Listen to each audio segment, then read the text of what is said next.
வெளியிடப்பட்ட 2024 ஆம் ஆண்டு நடத்தப்பட்ட ஆய்வில் லேசான எதிர்ப்புடன் அமர்ந்திருக்கும் கால் தூக்குதல்களைச் செய்த 60 வயதுக்கு மேற்பட்ட பெரியவர்கள் நடைபயிற்சி வேகத்தை 28%ஆகவும் படிக்கட்டு ஏறும் திறனை 8 வாரங்களில் 45%ஆகவும் மேம்படுத்தியதாக கண்டறிந்துள்ளது.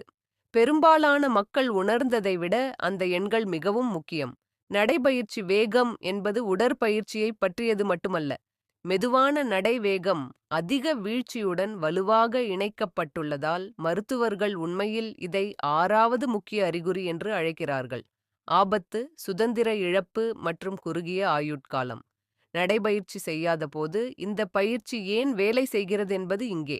அமர்ந்திருக்கும் கால் லிஃப்ட் உங்கள் குவாட்ரைசெப்ஸ் மற்றும் இடுப்பு நெகிழ்வுகளை ஒரே நேரத்தில் குறிவைத்து உங்கள் உடலை நிலைப்படுத்த கட்டாயப்படுத்துகிறது.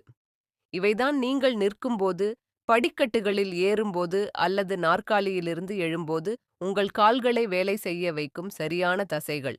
ஆனால் பாரம்பரிய நடைபயிற்சி வயது தொடர்பான சரிவை நிறுத்த போதுமான அளவு சவால் விடுவதில்லை. மேலும் அந்த தசைகள் சுருங்கும்போது அவை வலிமையை வளர்ப்பது மட்டுமல்லாமல் அவை உங்கள் தொடையில் உள்ள பெரிய நரம்புகளை அழுத்தி இதயத்திற்கு இரத்தத்தை மீண்டும் செலுத்த உதவுகின்றன. இதனால் நீர் தேங்குவதை குறைக்கின்றன. இதை சரியாகச் செய்ய ஒரு உறுதியான நாற்காலியில் உங்கள் முதுகை இருக்கைக்கு எதிராக உறுதியாக அழுத்தி 2 கால்களும் தரையில் தட்டையாக இருக்கும்படி உயரமாக உட்காருங்கள்.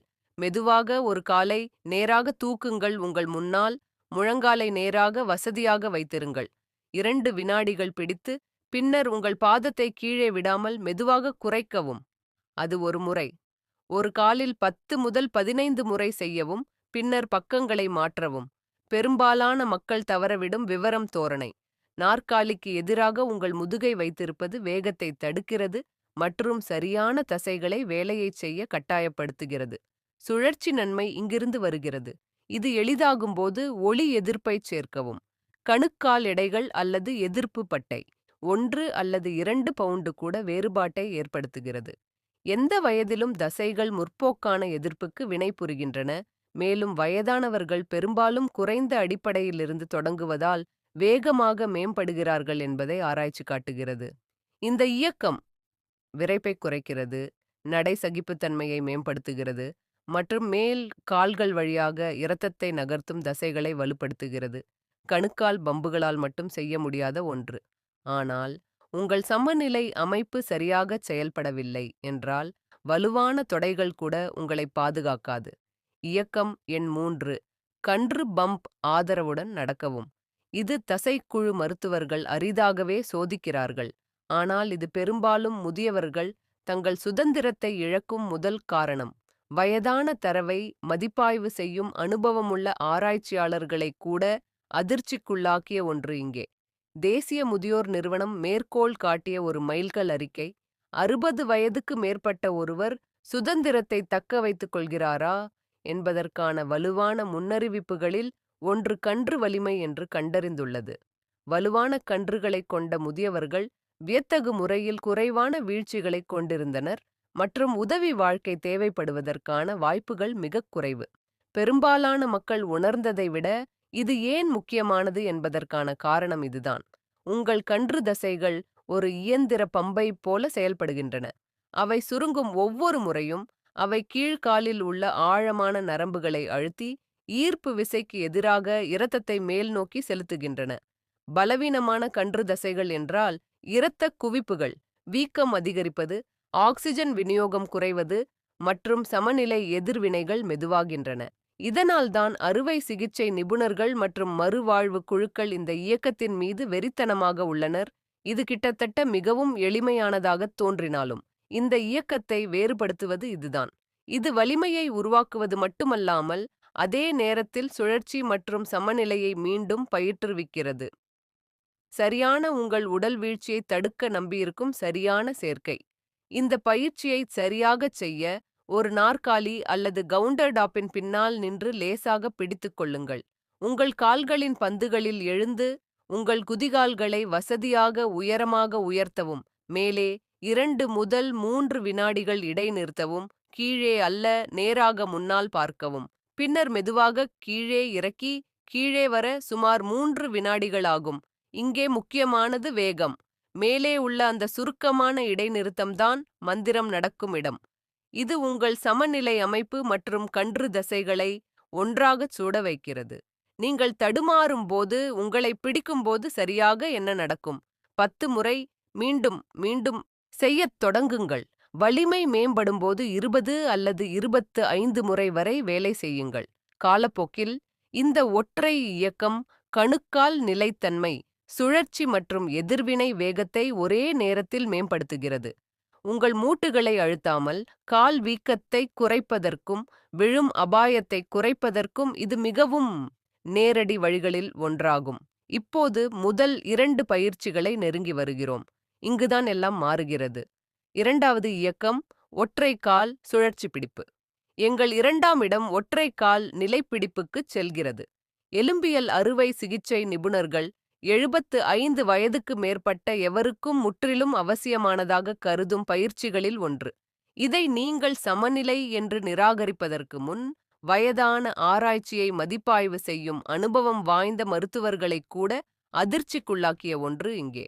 தேசிய வயதான நிறுவனங்களால் குறிப்பிடப்பட்ட பெரிய மக்கள் தொகை ஆய்வுகள் ஒரு காலில் நிற்கும் திறன், எதிர்கால வீழ்ச்சி, இயக்கம் இழப்பு மற்றும் விரைவானது ஆகியவற்றின் வலுவான முன்னறிவிப்பாளர்களில் ஒன்றாகும் என்பதை காட்டுகிறது.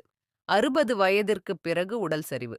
உண்மையில் எளிய ஒற்றை கால் சமநிலை சோதனைகளில் தோல்வியடையும் பெரியவர்கள் அடுத்த சில ஆண்டுகளில் கடுமையான வீழ்ச்சியை அனுபவிக்கும் வாய்ப்பு பல மடங்கு அதிகம்.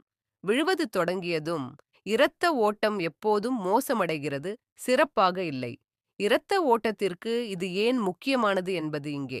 நீங்கள் ஒவ்வொரு முறையும் ஒரு காலில் நிற்கும்போது, உங்கள் கன்று, கணுக்கால், இடுப்பு மற்றும் மைய தசைகள் உங்களை நிமிர்ந்து வைத்திருக்க தொடர்ந்து சுருங்க வேண்டிய கட்டாயத்தில் உள்ளன.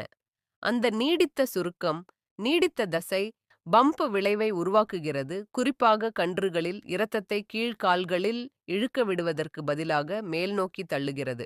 நடைபயிற்சி ஒருபோதும் இந்த தேவையை உருவாக்காது. நீங்கள் ஒரு நொடியின் ஒரு பகுதிக்கு ஒரு காலில் மட்டுமே இருக்கிறீர்கள். ஒற்றை கால் நிலைப்பாடு பம்பை நிலைநிறுத்துகிறது. இங்குதான் சுழற்சி மற்றும் வீழ்ச்சி தடுப்பு ஒன்றுடன் ஒன்று இணைகிறது. சமநிலை குறையும் போது மக்கள் குறைவாக நகரும். இயக்கம் குறையும் போது இரத்த ஓட்டம் குறைகிறது, வீக்கம் அதிகரிக்கிறது, வலி அதிகரிக்கிறது, தன்னம்பிக்கை குறைகிறது, மேலும் கீழ் நோக்கிய சுழல் இப்படித்தான் தொடங்குகிறது. இதை எப்படி சரியாகச் செய்வது என்பது இங்கே. ஒரு கவுண்டர் டாப் நாற்காலி அல்லது சுவரின் அருகில் நின்று ஆதரவிற்காக அதன் மீது ஒரு கையை லேசாக வைக்கவும். உங்கள் எடையை ஒரு காலில் மாற்றி மற்ற பாதத்தை தரையிலிருந்து ஒரு அங்குலம் அல்லது 2 அங்குலம் தூக்குங்கள். நீங்கள் அதை உயரமாக உயர்த்த வேண்டியதில்லை. நிமிர்ந்து நிற்கவும், கண்களை முன்னோக்கி வைக்கவும், உங்கள் கால் விரல்களை பிடிப்பதைத் தவிர்க்கவும். இந்த நிலையை 20 முதல் 30 வினாடிகள் வரை வைத்திருங்கள். சாதாரணமாக சுவாசிக்கவும், பின்னர் கால்களை மாற்றவும். அது ஒரு செட். ஒரு பக்கத்திற்கு 2 சுற்றுகளுடன் தொடங்குங்கள். இது எளிதாகும்போது ஆதரவிற்காக உங்கள் கையை நீங்கள் எவ்வளவு நம்பியிருக்கிறீர்கள் என்பதை குறைக்கவும். இறுதியில் உங்கள் கையைத் தொடாமல் நீங்கள் சுற்ற முடியும். இந்த பயிற்சியை சக்தி வாய்ந்ததாக மாற்றுவது சமநிலை மட்டுமல்ல, இது பதற்றத்தில் இருக்கும் நேரம். நீடித்தவை சுருக்கங்கள் இரத்தத்தை நகர்த்த வைக்கின்றன, உறுதிப்படுத்தும் தசைகளை வலுப்படுத்துகின்றன, மேலும் நீங்கள் தடுமாறும்போது வேகமாக செயல்பட நரம்பு மண்டலத்தை மீண்டும் பயிற்றுவிக்கின்றன. ஒற்றை கால் சமநிலையை மேம்படுத்துவது விழும் அபாயத்தை குறைக்கிறது, நடக்கும்போது தன்னம்பிக்கையை மேம்படுத்துகிறது மற்றும் வயதானவர்கள் சுறுசுறுப்பாக இருக்க உதவுகிறது. இது நீண்ட கால சுழற்சி ஆரோக்கியத்திற்கு அவசியம் என்பதை ஆய்வுகள் தொடர்ந்து காட்டுகின்றன. ஆனால் இங்கே முக்கிய வரம்பு உள்ளது. சமநிலை உங்களை நிமிர்ந்து வைத்திருக்கிறது. இது இரத்த ஓட்டத்தை முழுமையாக மீட்டெடுக்காது. அதைச் செய்ய உங்களுக்கு மிகவும் சக்தி வாய்ந்த கன்று, பம்பின் பதிப்பு தேவை. உலகம் முழுவதும் உள்ள அறுவை சிகிச்சை நிபுணர்கள் மறுவாழ்வில் அதிகம் நம்பியிருப்பது இதுதான். நீங்கள் காத்திருக்கும் தருணம். முதல் இயக்கம் நிற்கும் கன்று பம்ப் பிடிப்பு. முதல் இடம் நிற்கும் கன்று பம்ப் பிடிப்புக்குச் செல்கிறது. இந்த இயக்கம் உங்கள் கால்களுக்குள் என்ன செய்கிறது என்பதை நீங்கள் புரிந்து கொண்டவுடன், உலகெங்கிலும் உள்ள அறுவை சிகிச்சை நிபுணர்கள் 60 வயதிற்கு பிறகு இரத்த ஓட்டத்தை மீட்டெடுப்பதற்கான மருந்தைப் போலவே இதை ஏன் பரிந்துரைக்கிறார்கள் என்பதை நீங்கள் காண்பீர்கள். ஆரம்பத்தில் நான் கிண்டல் செய்த இயக்கம் இதுதான். உலகளவில் வாஸ்குலர் மறுவாழ்வுத் திட்டங்களில் நீண்ட கால மீட்புத் தரவை மதிப்பாய்வு செய்யும் அனுபவம் வாய்ந்த அறுவை சிகிச்சை நிபுணர்களைக் கூட அதிர்ச்சிக்குள்ளாக்கிய ஒன்று இங்கே. 60 வயதிற்கு பிறகு வேறு எந்த உடற்பயிற்சியும் கன்று தசை பம்பை இவ்வளவு சக்தி வாய்ந்ததாகவோ பாதுகாப்பாகவோ அல்லது சீராகவோ செயல்படுத்தாததால் இந்த சரியான இயக்கம் மீண்டும் மீண்டும் தோன்றும். மருந்து இயந்திரங்கள் அல்லது தாக்கம் இல்லாமல் கீழ்கால்களிலிருந்து இரத்தத்தை வெளியேற்றி இதயத்தை நோக்கி திரும்புவதற்கான நேரடி வழி இது. இது ஏன் வேலை செய்கிறது என்பது இங்கே. உங்கள் கன்றுகள் வெறும் தசைகள் அல்ல, அவை அழுத்த பம்புகள். நீங்கள் உங்கள் கால் விரல்களில் எழுந்து பிடித்துக் கொள்ளும்போது அந்த தசைகள் உங்கள் கீழ்கால்களில் உள்ள ஆழமான நரம்புகளை அழுத்தி ஈர்ப்பு விசைக்கு எதிராக இரத்தத்தை மேல் நோக்கி செலுத்துகின்றன. பிடிப்புதான் வித்தியாசத்தை ஏற்படுத்துகிறது.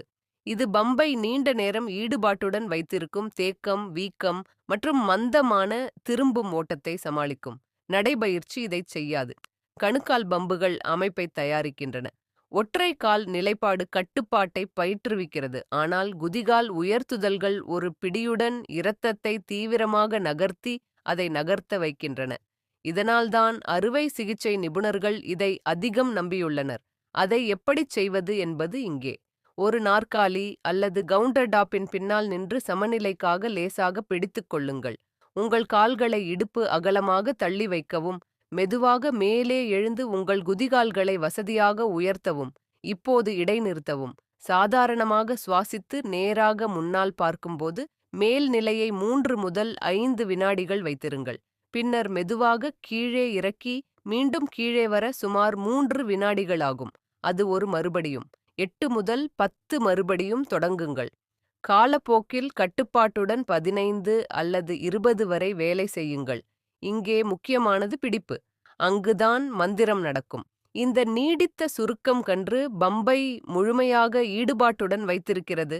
வீனஸ் திரும்புவதை மேம்படுத்துகிறது, வீக்கத்தை குறைக்கிறது மற்றும் மீண்டும் பயிற்சி அளிக்கிறது. நீங்கள் தடுமாறும்போது, உங்களை பிடிக்கும்போது உங்கள் உடல் சார்ந்திருக்கும் தசைகள். மருத்துவ மறுவாழ்வு தரவு தொடர்ந்து கட்டுப்படுத்தப்பட்ட குதிகால் தூக்குதல்களில் தேர்ச்சி பெற்ற முதியவர்கள் இரத்த ஓட்டம், நடை சகிப்புத்தன்மை, கணுக்கால் வலிமை மற்றும் சமநிலை நம்பிக்கையை ஒரே நேரத்தில் மேம்படுத்துகிறார்கள் என்பதை காட்டுகிறது. அதிக தாக்க பயிற்சிகளைப் போலல்லாமல் இது மூட்டுகளில் குறைந்தபட்ச அழுத்தத்தை ஏற்படுத்துகிறது. மூட்டு வலி அல்லது ஆதரவுடன் செய்யும்போது சமநிலை கவலைகள் உள்ளவர்களுக்கு கூட இது பாதுகாப்பானது. எனவே உங்களிடம் உள்ளது. அறுவை சிகிச்சை நிபுணர்கள் சுழற்சியை மீட்டெடுக்க, வீக்கத்தை குறைக்க மற்றும் பாதுகாக்க நம்பியிருக்கும் 5 பயிற்சிகள். 60 வயதிற்கு பிறகு சுதந்திரம். நடைபயிற்சி அற்புதமானது. நீங்கள் அதை தொடர்ந்து செய்ய வேண்டும். ஆனால் தனியாக நடப்பது முக்கியமான இடைவெளிகளை விட்டுச் செல்கிறது. இது உங்கள் கால்களிலிருந்து இரத்தத்தை வெளியேற்றும் தசை பம்புகளை முழுமையாக செயல்படுத்தாது அல்லது விழுவதைத் தடுக்கும் சமநிலை அமைப்புகளை பயிற்றுவிக்காது. இந்த 5 இயக்கங்களும் அந்த இடைவெளிகளை நிரப்புகின்றன. சிறந்த பகுதி, அவை ஒரு நாளைக்கு 15 நிமிடங்களுக்கும் குறைவாகவே எடுக்கும். உடற்பயிற்சி கூடம் தேவையில்லை.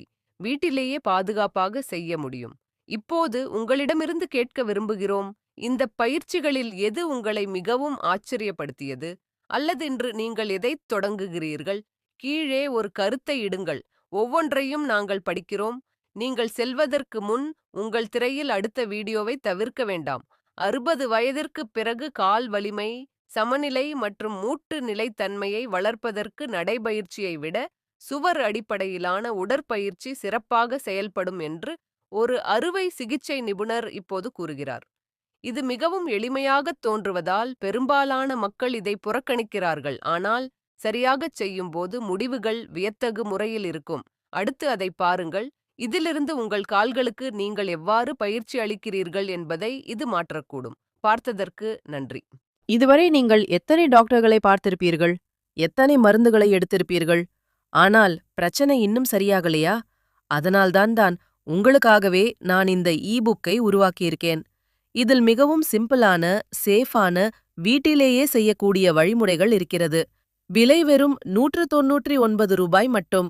நாம் தினமும் தேவையில்லாமல் செலவழிக்கிற பணத்தை விட இது ரொம்ப குறைவு.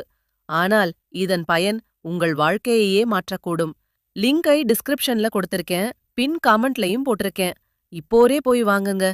உங்கள் உடலை கவனிக்க ஆரம்பிங்க.